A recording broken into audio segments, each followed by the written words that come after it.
stereotype ang term na yun, eh, tama ba? Na laging may gano'n, which is hindi naman dapat, 'di ba, parang, "Hello, bakit gano'n lagi?"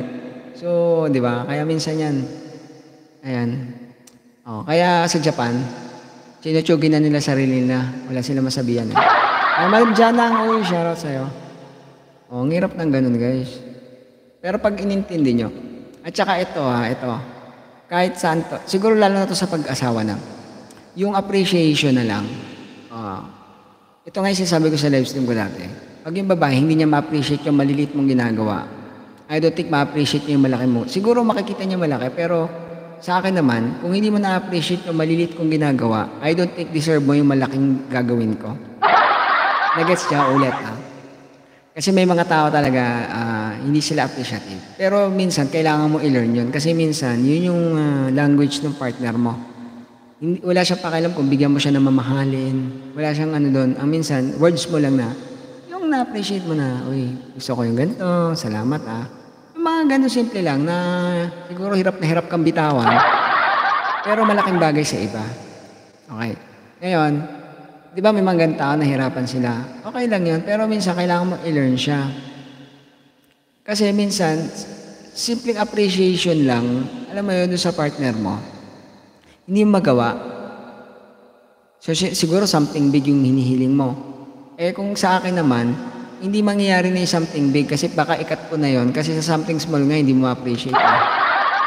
Parang ano lang 'yun, eh, pagte-thank you, 'yun nga lagi namin sinabi, 'di ba, sa simpleng pagte-thank you mo.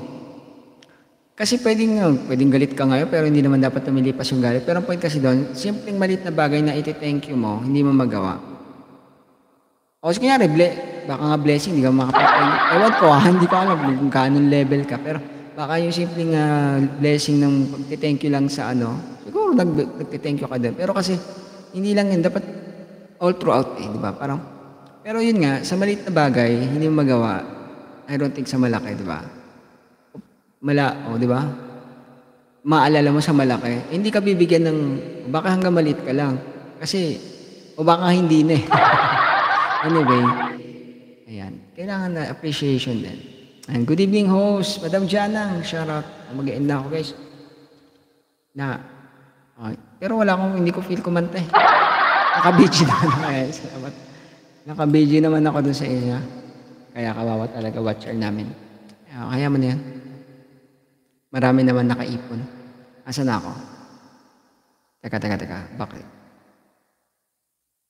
Medyo rit po ako hindi yung ano, oo, yes, totoo yan, grabe.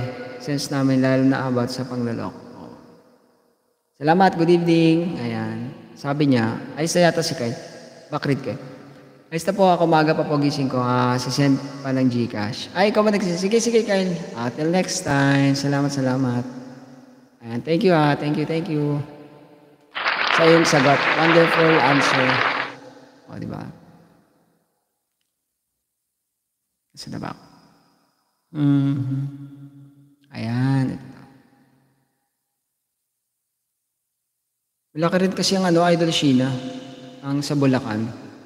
Maraming ano pa doon, lupa-lupa pa doon, eh. Na parang maganda siyang ano, explore ba.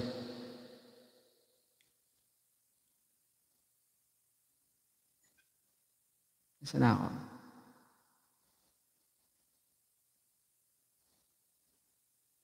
Ayan, good night. Teka. Ang respeto kasi nawala kapag nagpapakita ka ng motibo. Oo, yun. Hindi, ang respeto kasi nawawala kapag nagpapakita ka ng motibo. So, respeto sa kabila. Okay. Tama. Kaya nga ano,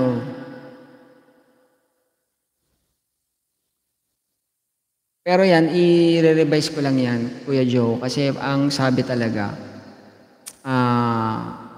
huwag magpakita ng motibo para hindi ilabas ang embutido.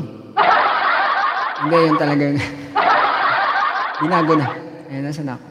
Salamat dito sa mga words of wisdom. Hindi, yun parang ano, di ba, sa atin sa lalaki, yun na hindi na-appreciate, eh. So kung kayo may partner kayo, guys, ako si single naman ako. Single po kasi ako, Kuya Joe. Pero, ayun dahil